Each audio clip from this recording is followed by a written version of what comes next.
Hello, it's the 13th of December, and today we'll be reading A Christmas Story by Clare Cheetham. Eddie was sniffing around the barn.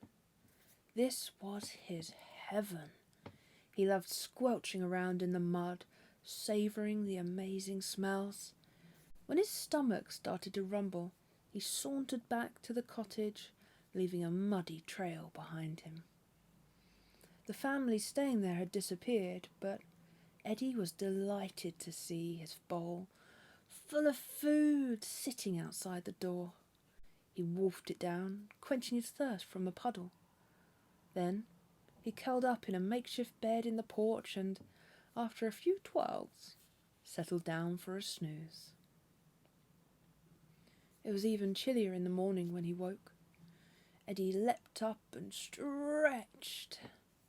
He licked his empty bowl, but there was only a hint of the deliciousness that had once filled it. Something cold landed on his paw, and he gazed skyward. It was white. Soon the ground was white. The air in front of him was white, and even his black paws were changing colour.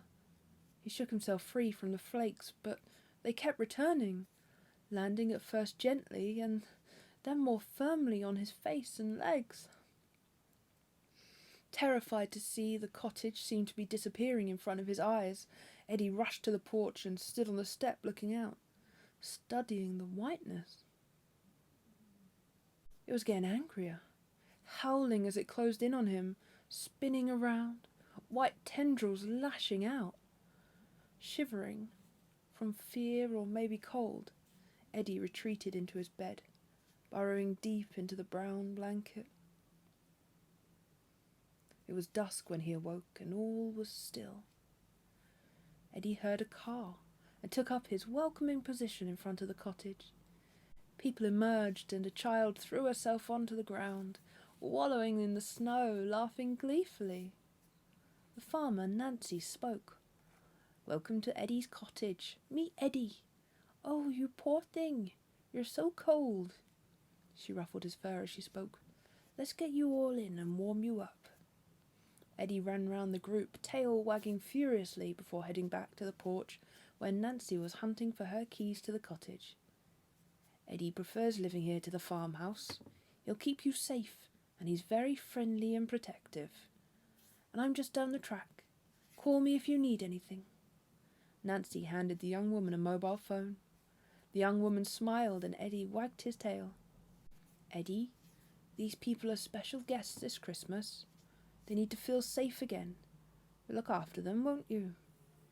Eddie nodded as the family entered, the children laughing delightedly when the Christmas tree lights buzzed on. Nancy read a note left on the table. "Oh, Eddie, the last people left early because a snow was forecast. You've been shut outside all last night in that storm, while I've been out all day collecting our guests." Eddie's dinner had never tasted as good as it did then.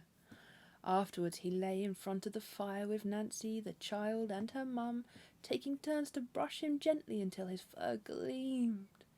Heaven! "Will Santa know where we are?" asked the child. Mum looked anxious. Nancy grinned and dashed outside to her car, returning lugging a suitcase. "Let's look in here." Nancy opened it up. Inside were coats and hats, socks and slippers, but on top were two bright red stockings with Santa's face on them. "Santa won't miss you out. Tomorrow on Christmas Eve hang these in the porch, and don't forget to leave Rudolph a carrot." The child hugged Eddie, chuckling with excitement. Eddie knew then this was going to be a very special Christmas.